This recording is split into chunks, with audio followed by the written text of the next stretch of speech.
Find yourself a booth, order up a cold one. This is the Spring Bar.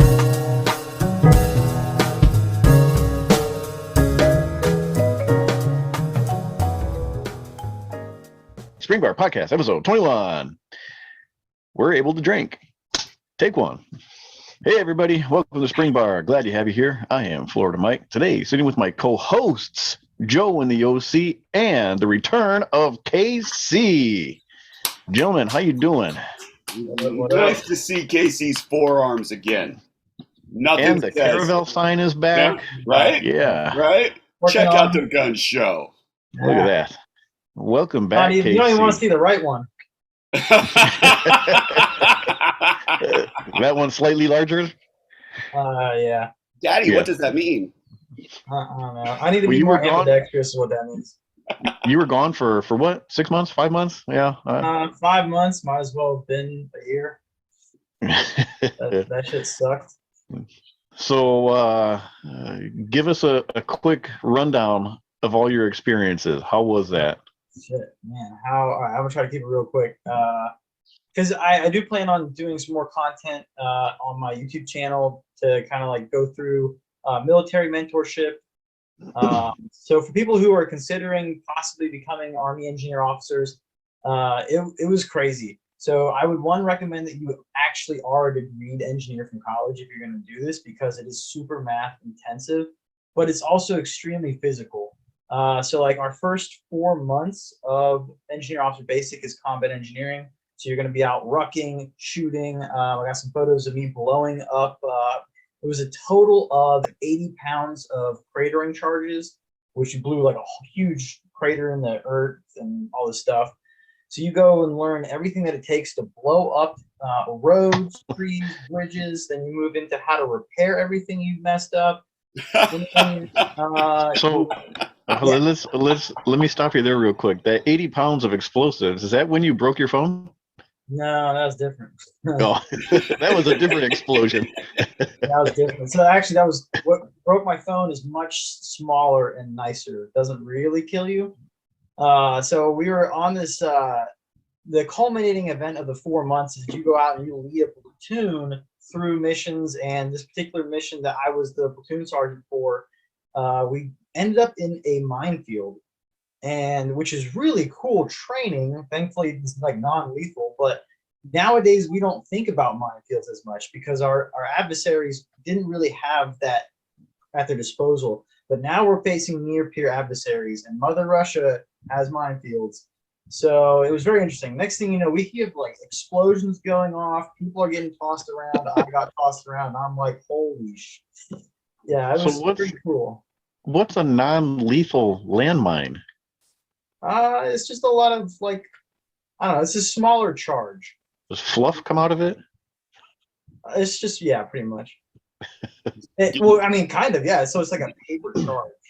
So you just get like, you don't want to be on top of it. If you're on top of it, you're probably going to get hurt.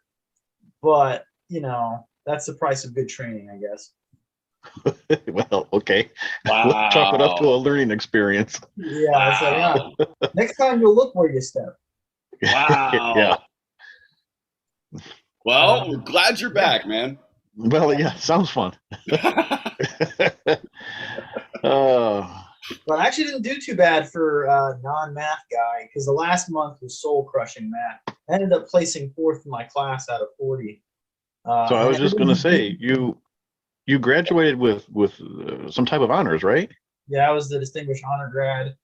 The guys who beat me out for top were actual degreed engineers. So they kind of had a leg up that their brain thinks like that. Mine's more like a unga bunga kind of brain. So. Well, we're glad you're good. back. And what means all things Hey, considered. raise your glasses. Here's one for the return Right? of KC. Return Cheers. Casey. Cheers. Cheers. Yeah. Oh, good God. All right, so I guess let's get into it. New watch alerts. I don't have anything, so you guys. I don't have anything. I think this is the first time, really, that I don't have any new watch alerts to I share. was thinking about that as we were prepping. I'm like, I've got nothing. I've got some straps that were supposed to be delivered to where I work on Saturday, and it's not open. Yeah, So I'm I've got. I'm out. I'm I out. have a strap and a bracelet coming Tuesday. They say. I have a feeling they'll be here on Monday though. What's today? Sunday? Tomorrow. They'll probably be here tomorrow. Okay. So Damn, I guess I'm gonna look like a maniac here. Yeah, you're gonna bring it on. I'm just been a gonna while. preface this by saying I don't have any kids.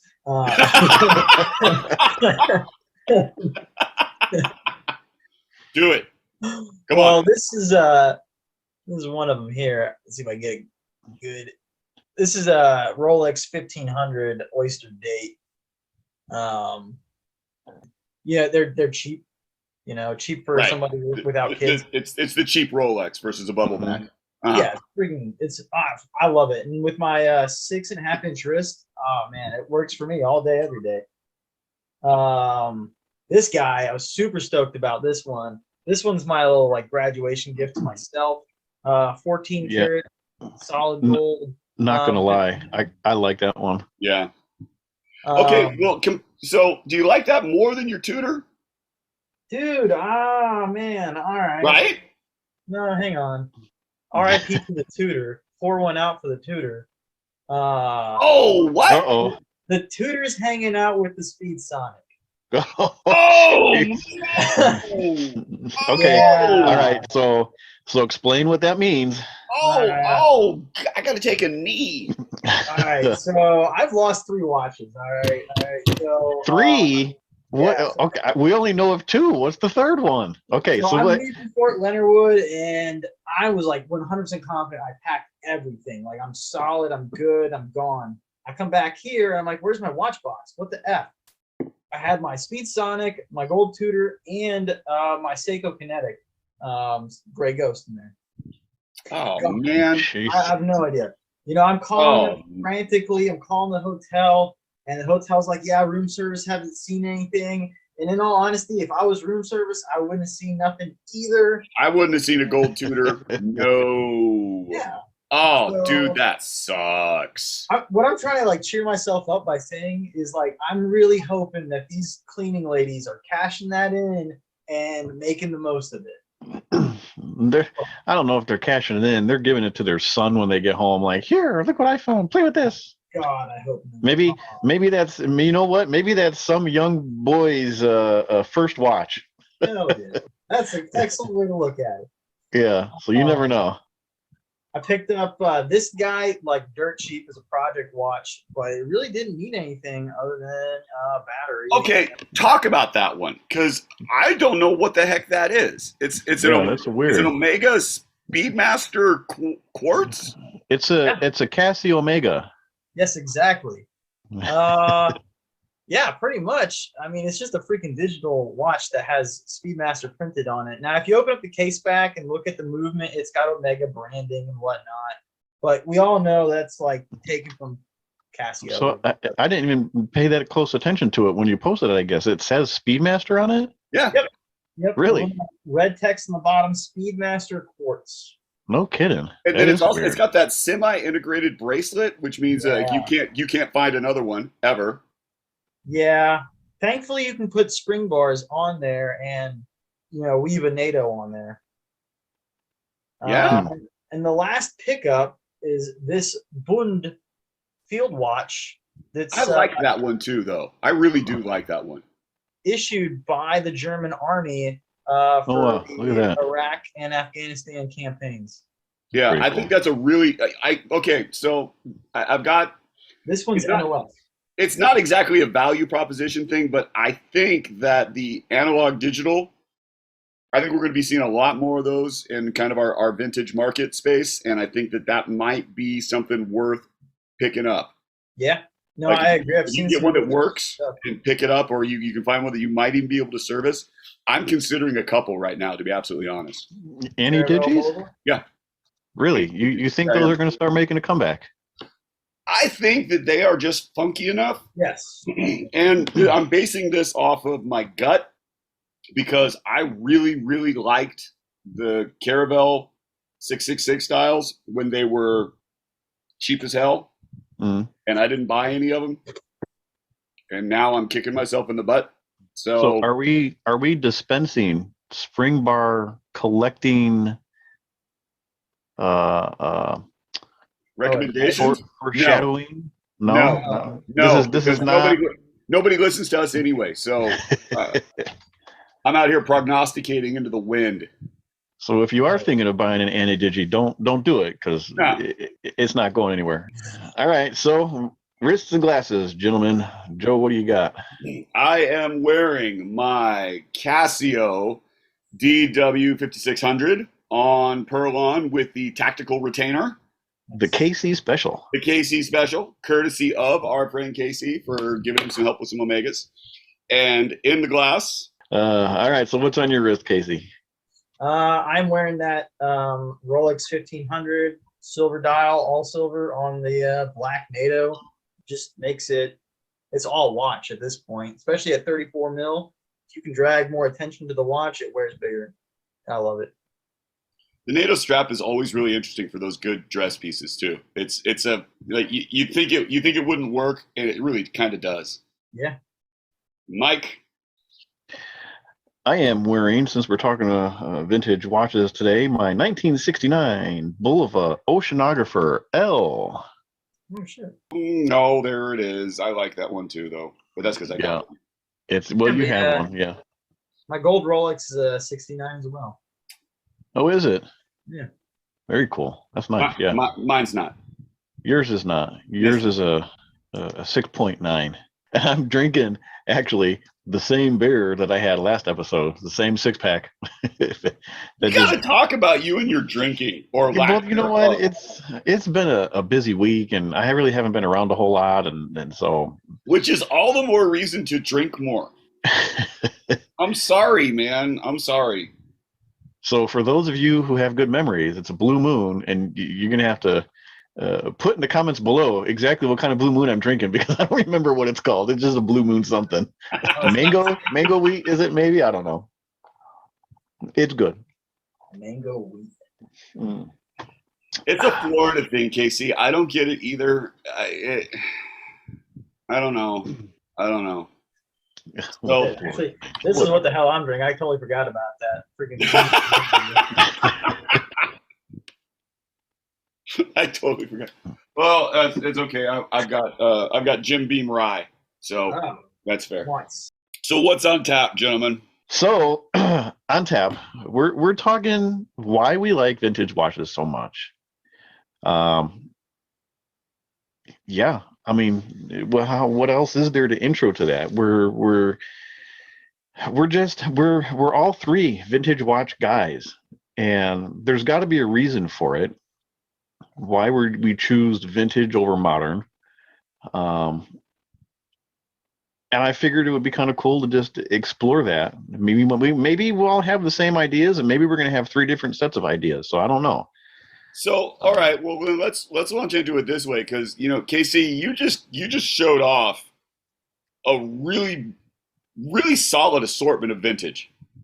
Like you've got dress, you've got military with provenance, you've got a few. So talk to us a little bit about why you picked those specific watches versus some of the other options that I know you had. Oh wow. I don't know, man. I think it just comes down to well, one, I guess I'm a romantic, right? I like using my imagination, and I like stories, and I love falling in love with the watches and stuff. And if you buy a brand new watch, you got to come up with that story yourself. That's kind of a lot of work. So why don't I just get something that already has a story that I can buy into? And I mean, aside from like, all right, cool. My military watches, obviously they have a story that you can already follow along. You wear this and you imagine whatever the hell soldier was going through, whatever the hell bullshit at the time. But even that seems like it's more of an occupational hazard for you than something else, Yeah. That's why I connect so much with those watches. I just go, oh yeah, I'm sure this sucked or whatnot. But even like my modern pieces, this actually might be, well, with the exception of my Rolex Explorer, this is probably my only other modern piece, but it's a vintage inspired piece. And I like that because I think. Okay, hang on. Let's back up a second. Would you say the Pelagos is a vintage inspired piece? It is a dive watch it is a diver watch, but when you look at like the BB58s or any of the other stuff that's coming out of Tudor, like that's sort of a design from the ground up tool diver. Well, This one, the left-hand drive, I would say took vintage inspirations with the loom. At the time, this is what their vintage piece was until the new one came out, I guess. Are And you trying to say? Are you sitting there and telling me that Fotina is vintage inspired? That's what you're saying? Well, why the F else? well, yeah, Okay. of course it is. Okay. That- Trying to that make a red modern line. model. The red line here- is why I'm saying vintage. The red. So here's my problem with Rolex and Tudor. Maybe not so much Tudor, but definitely Rolex. I have a problem with people saying, "Well, this Rolex is vintage inspired," because Rolex it likes to play it safe. They don't think outside of the box when it comes to their watches. It's the same design from the 40s, 50s, 60s, whenever that watch first came out. Vintage inspired? Question mark? No, because it's the same Definitely exact. You vintage. can absolutely well- not compare it to it. The very first Explorer, it looks 1016. nearly identical. Other than the applied numerals, I mean, the differences are negligible. But for me, the issue with Rolex is that they've always gone through evolution. It's incremental, and so you have to go back multiple generations to find big differences. But 1 year to the next, we've changed the case size a millimeter. Yeah, well, that's what I'm saying is they like to play it really safe. I mean, it works for them. Obviously, there's waiting lists and people can't buy them, so they're doing something right. Unless I guess. you're KC. Yeah. Yeah. Well, you just circumvent the lists and you Well, buy I them. walk up in there and they're like, "Hey, how many kids do you have?" Go straight to the front of the line because they know you got freaking money to burn. That's Yeah. really funny. That's really funny. That's going to play into our further discussions. Well, this one I would 100% say out of all the Pelagos, because it's a left-hand drive, and if you look at those vintage military divers, that was when they had left-hand drive and the little red line. So, and that's where the problem, like, if you look at reissues, people will say, well, that's vintage inspired. Well, that's not really vintage inspired because it's a reissue. It's essentially as close to a carbon copy as you can get, comparing modern, watch to a vintage watch. Yeah, see, Is this a reissue or vintage inspired?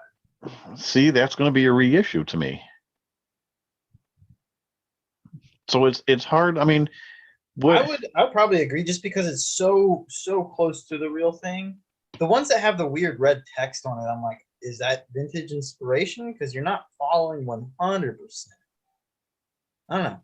So it might be hard to find. And here's the thing: when you say vintage inspired, the first watch that comes to my mind is I don't have it. I don't even know how to describe it. We'll put a picture. But the one modern Caravel that I do own, that tonneau shape, the blue dial with the kind of the white hour marker insert in there. I mean, that is not a reissue of anything, but that does have a lot of vintage vibes. So I would say that one is pretty vintage inspired, but it's hard to find watches that are vintage inspired and not direct reissues. Okay, hang on. Let's go with the Vario trench watch. Right? Definitely vintage inspired, modern watch, going off of trench, right? With military basis and old military basis at that, right? Yeah. KC, you've got your whole family those, so I feel that I'm comfortable in saying that that's definitely if we're going off of vintage inspired, that's it. So I guess what is the criteria for it to be vintage reissue is if there is an exact model in the catalog already, or like there was one. Is that what we're saying? This is where it sort of comes into that, because you've got the question of like vintage inspired versus reissue, right? So Mike's got the parking meter. That's that's a vintage inspired reissue because it doesn't exactly. It's not a 1-to-1. No, that's not vintage inspired. That's a reissue. Okay. Plain and clear. Plain and clear. Let's see. The issue for me is because it is not a strict 1-to-1, right? It's not mechanical. Yeah, but it's got the okay. crown and right. So, but that's In- kind of the point, right? All right. So, okay, let's okay. The archive series as a whole, then what you're saying is none of those are reissues because they No. are not 1-to-1. No. They are, in your eyes, Yes. the Boulevard Archive series, Joe, Yes. is vintage inspired. Yes. All of them. All of them. With, Okay. even going through and saying, okay, the mill ships as well, because the mill ships, I think it's an automatic movement. It's not the hand wound mechanical that was in the original. So I think it's you against everybody else on that one. You know what? I'm okay with that. I can stand on my own 2 feet. Those are Casey. Come on, Casey. Boulevard Archive series, the surfboard, the Devil Diver, the parking meter, the lunar pilot, the mill ships, the what's the new one? The lady. What was that one? The lady what? Oh crap! Why can't I think of it? What was it called? The lady. We're gonna have to show the picture. I'm totally drawing a blank on what that one's called. It's not the All those. Because that's one I've got. Casey, are those vintage inspired or are they reissues? Damn, that's actually pretty tough. No, I mean, because I see arguments for both. I guess to what degree? So, like, I don't know. I don't own, an original version of this. Right. But it's got an automatic movement in it. But I would still say it's a reissue of the watch. See, this is where it becomes an interesting question because, all right, cool. We're talking about vintage watches. We're talking about modern iterations of vintage watches, but there's a difference from your Explorer to a 1016. There's a difference, right? And we're not just talking like you've got the size evolution, but you've also got the dial evolution. You've got the movement evolution, right? You've got all the changes. Even the bracelet has changed over time. Yeah. But those changes on that watch have been incremental. When you start talking about a reissue, particularly we're talking like that hack, right? Which you've got, and I love those. Don't get me wrong. Mm-hmm. However, there is a huge difference between the reissue hack and the original A17 or even A11. Isn't this bigger? Massively. Oh yeah. It's bigger. It's bigger dial, but it's also thicker because you got to put the automatic in it versus a hand wound. But see, so they're modern interpretations. Would we agree on that? Yeah. Oh yeah. Okay. But you are digging into your back catalog to reproduce something that already had existed. Yeah. Okay. I like that. I like where you're going. Which I think is the definition of a reissue. Yes. I have a hard time calling that vintage inspired if you are going through your catalogs of your 50-year-old designs and bringing those back with some modern touches. Yeah, and there's nothing wrong with updating it with some modern creature comforts like automatic. Some folks just do not want to have to manually wind something. I want to manually wind something. Or you put in a sapphire glass, which I'm not even sure if this guy has or not. The only reason Joe doesn't want automatics in his vintage inspired archive series watches because they're too thick. Dude, they're freaking thick. But I will, I'll give you it though. That surfboard LE, that's a thick. Well, for me, there weren't a lot of modern interpretations of that vintage diver aesthetic, right? When I got into watches was when everything was giant. And 42 millimeters was real common. Like Invicta hadn't quite gone up to 50 yet, but they were close. So it's one of those moments that like the vintage sizes just appeal to me more. The design language appeals to me more. I don't like the applied numerals as much. I prefer the printed loom. So just for me, the design aesthetics, the language of that design from the vintage standpoint works for my aesthetic. And granted, I'm sitting here in a t-shirt, but come on, look at my glasses. I'm kind of in a vintage mode. That's just sort of where I live. So, well, yeah. I mean, I get where you're coming from, for sure. I agree with that 100%. I think your applied numerals versus loom plots, though, is a little incorrect, because I'm looking. You think my opinion for what I prefer No, is incorrect? Do please, sir. well, yeah, Let me finish my drink and tell me more. because I am scrolling through your Instagram feed right now, and I am looking at 1, 2, 3, 4, 5, 6, 7. I could keep going. Vintage watches that you have with applied markers. Yeah, they've got applied markers, but it's not numbers. Applied markers, sure, but if I'm thinking about Oh, Casey's okay. Explorer, So your Miller 30 Jewel is not applied numerals? Miller 30 Jewel is vintage. Motherfucker. Exactly. It's Exactly. vintage. Right, but you can't get another one of those. Find me one. I dare you. That's how it came. It'll be vintage inspired. I think everyone's just kind of solidly vintage. We don't get to talk about that when we can talk about it all you want, but it doesn't change the fact that that's a watch from probably the 60s. Nobody seems to know. It's got a I've never movement seen of all one. things. Right, nobody's ever seen one.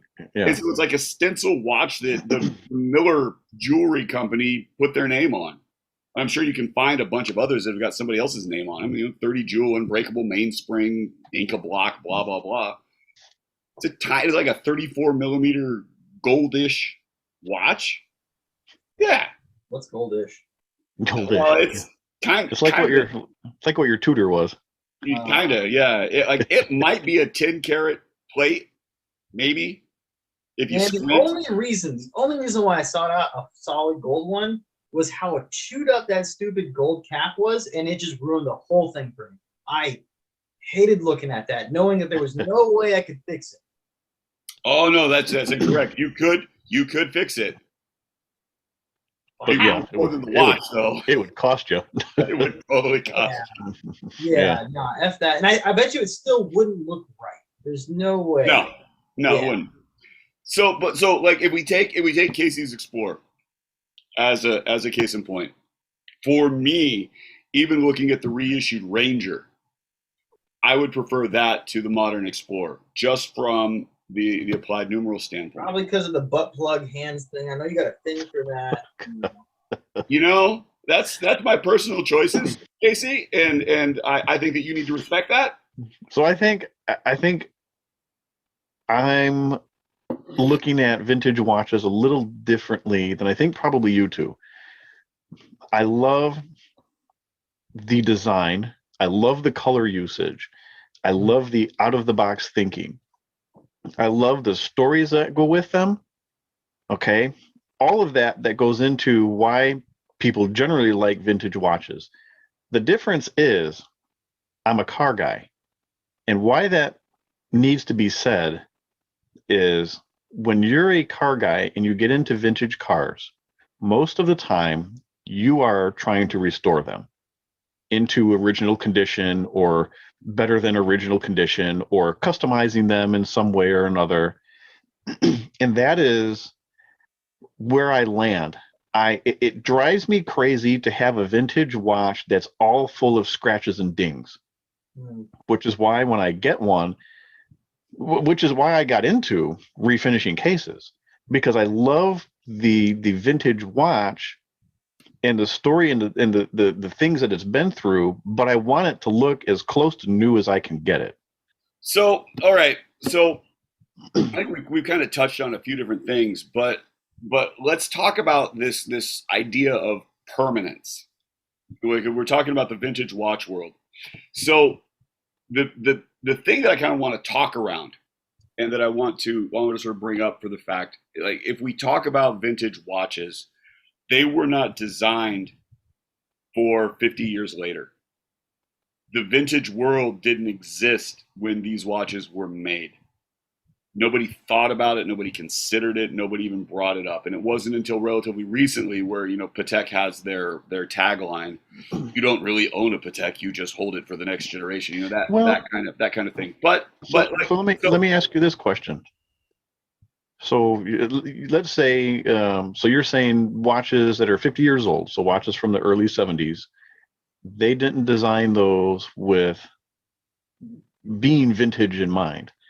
No. So let's just take Bulova for example, because we're all Bulova guys. Bulova was founded in 1875, and Yes. watches that were made in, let's just say, even the early 1900s, or even later than that. Let's just say 1930s, Art Deco era watches. People were wearing Art Deco era watches in the 1970s. Those watches at that point were 40 years old. To them, they were vintage watches. They were, but my point being, well, but the point is they were not designed to last that long. They were designed to last. They were also designed to be repaired. But I would disagree. I don't think you can. I don't think you can disagree when you start taking a look at the way that things have aged with the loom, the way that the dials have patina, the way that, when you start looking at this idea of patina and the fact that we look at vintage watches in terms of patina and whether or not that makes it more valuable or less valuable. And you see that all the time. And remember, we had that early episode with Lauren, and is talking the difference between patina and damage. Which is which? Well, a lot of watches were damaged, and we're now calling that patina. A lot of the watches in patina, that is way outside the design specs, to the point that if you send a watch back to Heuer, Omega, or Rolex, they will replace what they consider to be the damaged part. You send a spider dial back to Rolex for service, for factory service, and you come back with a new dial. Your dial is gone, and much of the value of the watch is gone. Faded bezels, gone. Faded and loom changed on the hand, because gone. None of them want you to sell it for more than what they can sell it for. No, they want. It has less to do with that, and a whole lot more to do with the fact that they want the watch to be as best as it possibly can. That means that the loom works, that the dial is not damaged, that all of these other things, that the legibility is intact. So the watches were not designed with this 50-year lifespan. Well, see, and again, about permanence. I disagree. I think that is, in and of itself, the point of a mechanical watch. Quartz watches are not designed to last. Those are throwaway movements. But a mechanical movement, for absolutely sure, the point is to be able to service it, to be able to keep it running for hundreds of years. And absolutely, that's what they talked about. Like you look at those vintage Bullovas from the 20s and 30s, that watch would have been an amazing amount of your salary. Oh, without question. Oh my God, yeah. So I would at least assume then, hey, look, this has been built for that customer to be able to pass on to their family, and that was going to be the heirloom piece. See, I don't think that factored into any of the design aesthetic of those watches at all. I think that it was a strictly a luxury good. And you can make the argument that any luxury good is built to last, which is one of the ways that the wealthier classes stay wealthy, because they buy something once and they don't have to buy it again, and you can pass it down for generations. Yeah, it's a way of saving money in kind of a convoluted sense. But I only need to buy something once. These are this is my father's pair of boots, that kind of thing. But I don't know that it was designed with longevity in mind. I think that it was designed with the ability for it to be as well made as possible, which implies longevity, but it's not always a design requirement. It's just sort of an after effect or a byproduct of good design, perhaps. So what about today's watches? This modern generation of watchmaking, do you think these are being made for with longevity in mind, or does I don't think that an Apple Watch is going to last 25 years. I'm not talking Apple Watches. You might as well be. You might as well be, because you want to talk about, this is the highest selling single version of a watch available today. There are more Apple Watches on the market than there are from any other brand, period. They outsell Timex, they outsell Casio, they outsell everybody. From a design standpoint, from an SKU standpoint, the individual Apple Watch, there are more of them in the market than anything else. They're not going to last 25 years. No, there's designed obsolescence. No, that's a moot point. I'm not talking Apple Watches. But you might as well be, because I know mine as well be. Well, because if we're talking like pinnacle of modern design, the Apple Watch is kind guys. But what about that though? Do you think modern Bulova stacks up to, let's say, brand new 1920s Bulova as far as the intent for longevity? I think that modern Bulova does to a certain extent, because I know that they're looking at the history of the brand, and they're looking at the fact that this is a design based off of a 1940s, late 1950s design. We're reissuing that, which means So it's a reissue. that one. So it's a reissue.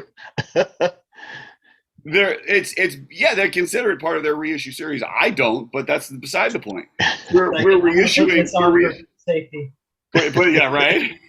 We're reissuing this watch, but I think that they have to take a look into the designs. Like, how long is this watch going to last?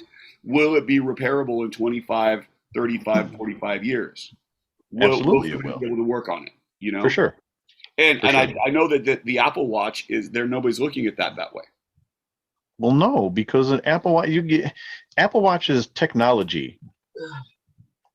You can use technology to make a very good, reliable mechanical watch, but a mechanical watch isn't that type of technology. And technology like that changes so fast that those watches are designed to be thrown away, just like your quartz watches are. You know, those movements go bad. Very few are even serviceable anymore these days. Modern ones, you can service vintage quartz watches, like we have talked about, a few episodes ago. Yeah. But that level of, that's still a level of mechanical sense to it. It's not. Yeah. And so, like, I don't think that a relatively modern company, and it's difficult to start talking about Apple as a modern company because they're 40 years old now, right around that. But even with that, talking about that aesthetic, like Apple products are not built for the long run. Yeah, no. In comparison to a mechanical watch. Nothing in technology is built for the long run. Oh, which is why, I have a hard time with like these Tag Heuer connected, smartwatches. You're paying all this money for, and somebody else just came out with a luxury smartwatch too, and I can't think of who it was. But you're paying all this money for this luxury name to put on your smartwatch, and the same thing's going to happen to that. That's not an investment. I would have more fun taking, how much was that? $1,500-$1,600 and lighting it on fire.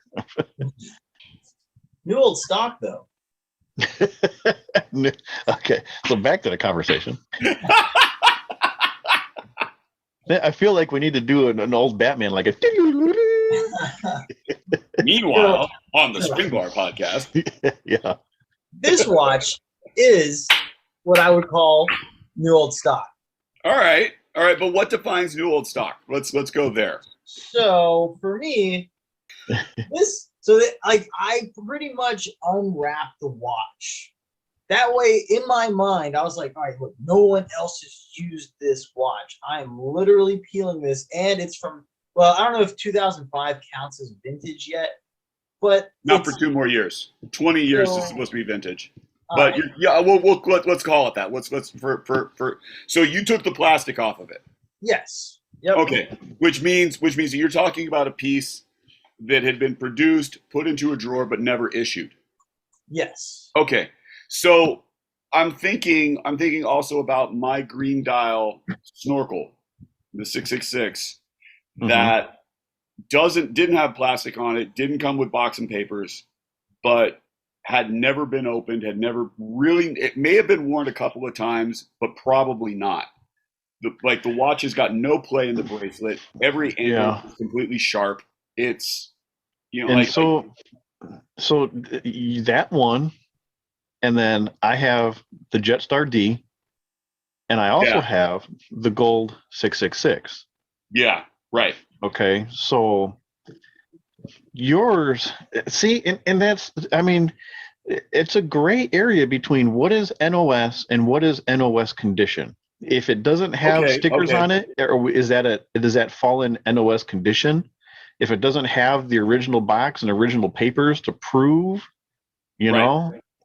because my Jetstar and my gold 666, now I believe the Jetstar, being that the seller that I bought it from and the way that they described the other watches that they were selling, it came from a watchmaker's lot.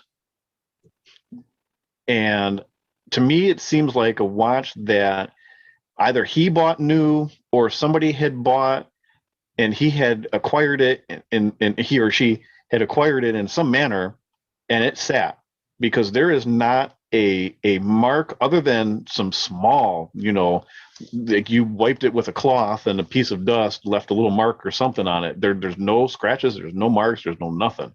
And we've talked how those anodized bezels wear not very well. Right. And it's perfect in every way. Okay, but now let's have a conversation then. What about, say, like dealer stock or display models, right? Because Well, I've got a couple of salesman models of watches. Like, they didn't come with a movement, but you throw a movement into that, and is that new old stock? Or is that something else? I think salesman samples are different than new old stock, and I think Okay. they're probably more special than new old stock, because that is the watch that made the rounds to sell these watches. It was a Yeah. It non-working was piece. never stock, so it can't be new old stock. Okay, I'll take that, because like I'm also Yeah. thinking like some of the dealer samples though, like the B stock watches. Like you've got which watch your Stars and Stripes is a B stock, right? The Stars and Stripes is a B stock, and the same argument can be had for the Gold 666, because as the Right. story goes, I went back a few sellers, and as the story goes, that watch was a jewelry store display watch, which is why it looks the way that it does. That one has a few more hairline marks in it, probably because it was handled more. Right. But other than that, I mean, we're talking, the polishing is perfect. There really is no brushing on that watch. I mean, the No, it's gold gorgeous. plating is perfect. There's no pitting. There's Nothing. nothing wrong with it. There's nothing wrong with it. When you're ready to let that one go, when Leah needs to go to college, you let me know. Well, you'll pay market value. Oh, geez. For a gold 666 that nobody's ever seen, sure, no problem. Yep. Yeah.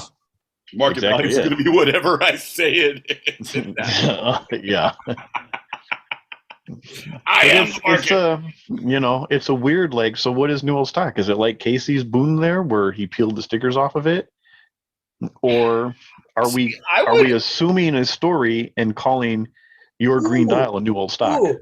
Now, what if? Now, I'm not going to do this, but what if I were to just put those stickers back on? Is that new old stock again? You don't No, because know. you've already announced to the world that you peeled them off. But it's a good question. Like, different watch. I've got two of them. who would know? Who would know? It's a really, to me, and I think it's sort of it's a different nomenclature. Is there a difference between new old stock versus unworn? New old stock to me means it's something that was unworn. Yeah. It is not like somebody may have purchased the watch, but it's been put away. It's not been worn. It's not been taken out. You haven't done anything with it. That's new old stock. So you, as the buyer, bought it from a dealer, put it in your drawer, and then 50 years later you pulled it out. For whatever reason, right? For whatever reason, I bought it for somebody and they died. I bought it for myself and forgot about it. I bought it for myself and decided I don't like gold. I don't know. See, and that's where the gray area comes in. Do you call that a NOS condition? Or you just call it unworn, right? For me, because the idea is, okay, great. I bought a watch for my wife. She doesn't wear it. She wore it once and peeled all the stickers off of it, threw away the box, don't have the papers, but it's sat in the drawer all the rest of this time. That to me is unworn. And condition will be the same as something that's new old stock, but it'll be the same. So it'll be NOS condition. Now, how about this one? How about like new in box? Does like new in box allow for a certain degree of imperfections? See, this is where the whole box and papers things comes into effect. Okay, so Casey, I'm going to pick on you, since you just did your whole Rolex thing. Would you have paid more for something with box and papers?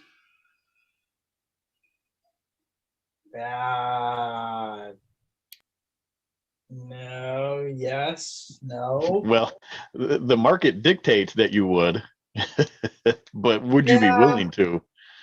right. I mean, it all depends. All right, so look, I'm looking at picking up a sub, Right. specifically a tutor sub at some point. But if I can get one, Mercedes Hands tutor sub. Let's be specific. right? Yeah, if I can get one for like my birth year, Ew, what? I would, 1982. Jesus. I would pay, I would pay extra for the papers just to be able to look at the date and be like, damn, sure enough, it says it right there. Okay. But really, that's it. But how do you? Okay, can you authenticate the papers? That's always the question. And I know that there's Yes. a Yes, huge yes. secondary market for that too, though. You can, right? So Tudor and Rolex papers have a certain taste, right? Taste? Taste? Yeah. Yeah, exactly. So if you lick it and it tastes like, never mind. Leah's listening, so I can't.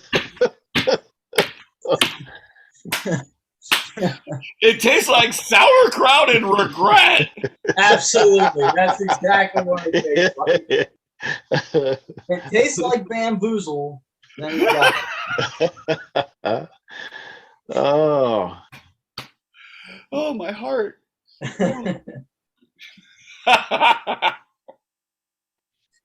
but no, like if I what? had to maybe I would jump for it, but it wouldn't. I would rather save money by not having papers. Hold on. What I thought was going to be a good topic has turned into a disastrous bowl of spaghetti noodles of opinions.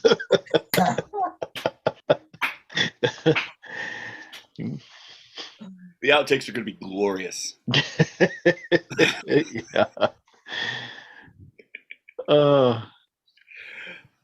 See, I'm of the opinion that the boxing papers aren't really worth it because, for at least for us, for the three of us, I don't have watches I don't wear.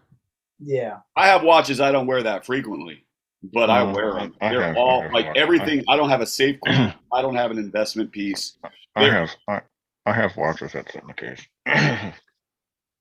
Say well again. I didn't quite pick that up. We don't have the subtitles going. I have watches that's in the case. That you don't wear. The watches you don't wear. Well, I wear them from time to time, but generally I look at them. Like what? If I had a safe, they would probably be in it. Like what? The Jetstar collection. Okay. Like I've got like 26 666 watches. Like that's enough for a month. Yeah. You don't wear them all the time, but I'm going to wear them eventually. Yeah, for those 26-day months that we have. Right. There are some. So the gold 666, Right. I may have worn outside of the house all of twice because I'm too afraid to wear it outside the house. See, this is why we need to talk about that watch.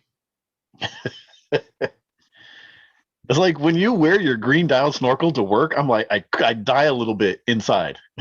Well, but what's the point of having it if you don't wear it? What's the issue? That to look watch, at it for the beauty that it is. It is, and it's a gorgeous watch. It is absolutely stunning. And anytime I post that, the likes go through the roof. People love that watch, and I don't disagree with them. It's a gorgeous piece, but if I don't wear it, does it matter? If a tree falls in the woods and nobody's there to hear it, who the fuck cares? This watch, if I don't wear it, it's relatively meaningless.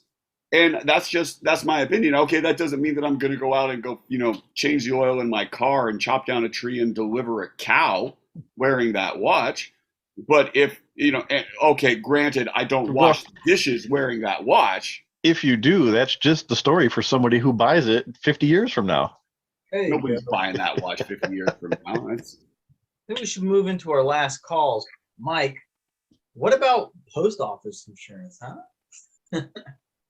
So that was the smoothest transition ever. That was glorious. Oh my God. That was so beautiful. I just want to see how he splices that one together. So post office insurance, do you know, it has come to my attention. So if you ship a watch let's say I take this Oceanographer L off my wrist and I send it to you, Joe. And I paid X amount of dollars for this watch, but it is worth more than what I paid for it.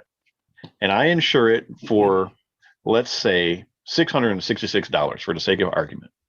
And it gets lost in the mail and I go to make a claim.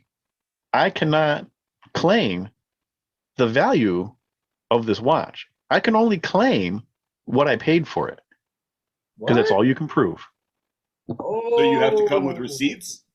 You have to show documentation of the value of. Now, if I have the watch appraised and I took it to a jeweler and it was appraised for $666 and I sent it through the mail and it gets lost, I can show the appraisal papers and say, well, this is why I insured it for that amount because it is appraised for this amount.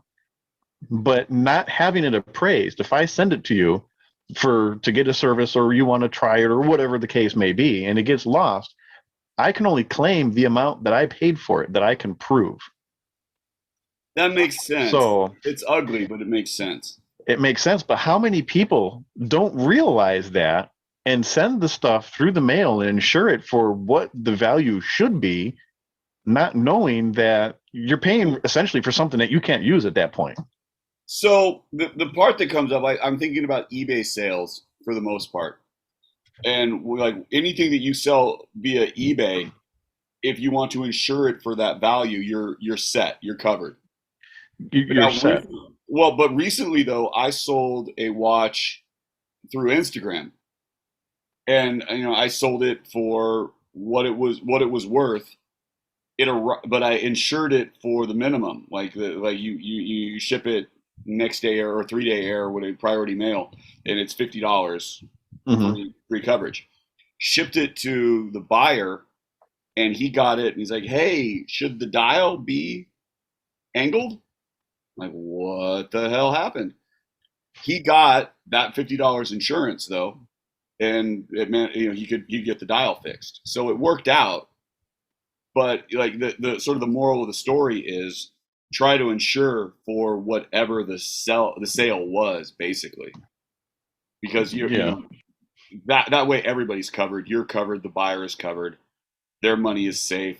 The watch is safe for what they paid for it, because that's what. And that's yes. I mean, you're out nothing. I mean, if you buy something for $300 and it gets sent to you, it gets lost, you get your $300 back. You don't get to say, well, I didn't physically own it because it never really made it to its destination. So you're really out nothing. But if you like this, I bought this watch. I've owned it for the last year now. For me, if I go to resell it, I'm going to sell it for probably twice what I paid for it, at least. Maybe. This is where it gets to when you start talking about the vintage world. This is where things start to fall apart just a little bit, because there's what you think the watch is worth, and then there's what somebody's willing to pay for it, and then there's what you paid for it, which aren't always the same number. They should be, but we know that they aren't, and that's part of like the vintage problem. But that's the thing though. That's kind of the point is so if I send this to go get service through the mail, I can only insure it for what I can prove that I paid for it. Right. Okay, I got one. I need a helmet.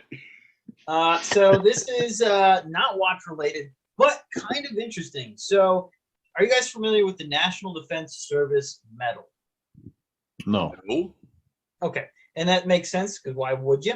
So this is something that everyone across all services is awarded this medal if you join during a time of conflict. In the last 20 years, we have been at war. So by virtue of me and everyone else who's like, yeah, you know what, F it, that sounds like a good idea, I'll join during a time of war, you get recognized by the government for being willing to do that. Well, we're no longer doing that. Is this like a everybody wins trophy? Is it a participation trophy? Yeah, kind of, but you also have to be willing to do this at a time where you get shot in the face. You got to be willing to go die for it, but it's a participation trophy is what you're saying. Absolutely. Okay. Anyway, that's not happening anymore because apparently we're not at war anymore. No, we withdrew from the last conflict. Well, yeah, Congress didn't re-up the authorization, so you're welcome. So the little kids, and I kind of felt bad. All right, look, mean flex upon everyone else joining right now. Specifically, all right, this is going to irk me a little bit.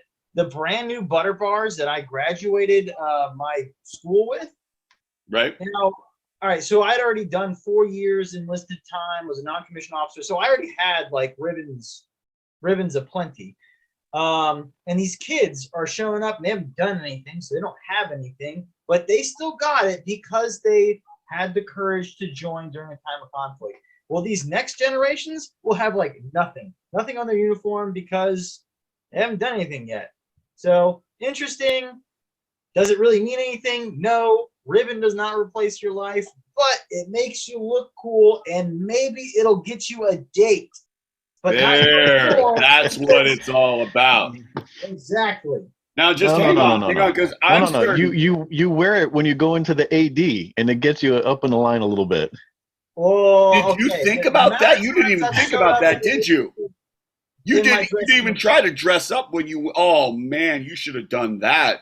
You could have got everything earlier. Dude, that's the only thing I do. I keep my dress uniform in the back just for such occasions. But did you do that? I'm sorry, we don't have a Rolex, but we do have this emerald encrusted Daytona. Just came in. Because I have emerald encrusted money. Let's do this shit. But I actually did go to the AD uniform one time because I was actually coming off from work, and I was like, you know what? I got to show my face. There you go. Do it. Perfect. Was that the next day that they called you to tell you to come pick up your new Explorer? It was only an hour after, but yeah. See, you could have had that a whole lot sooner. Bro, you go. That makes everything worth it. Join the military, get your Netherlands regions crushed for a Rolex. Bypass the line. Bypass the wait list. I have just secured our recruitment problems. Perfect. It's done. Perfect. Get a uniform, get a Rolex, problem solved. Bang, exactly. There you go. Well, Mike, how can people contact us? How do they find us? So tonight, Joe, KC, and myself, we make up the Spring Bar Podcast. You can find us on Instagram at the Spring Bar Podcast. You can email us, thespringbarpodcast@gmail.com. On a personal level, I am 120 clicks, all spelled out, one long word, 120 clicks. Joe? I am Watch Taylor Youth on Instagram, KC. Hey, so I used to be time_hack1636, but now I'm hack1636 because my phone got destroyed and there was a horrible 2-factor authentication thing. Please like and subscribe. I need more followers because my self-worth is rooted in that. Thank you. Please like and subscribe. You can also hashtag us at the Spring Bar Podcast. We would love to see anything you want us to share. If there's a watch meetup, if there's a really cool bar, anything along those lines, we'd be more than happy to share that with our tens of followers because that's what we do. Or puppy pictures. Didn't we say last episode we'd accept puppy pictures? Puppy pictures would also be acceptable. Hashtag that puppy, Spring Bar Podcast. All right, guys. Until the next disastrous conversation. Woo! Cheers. Golden.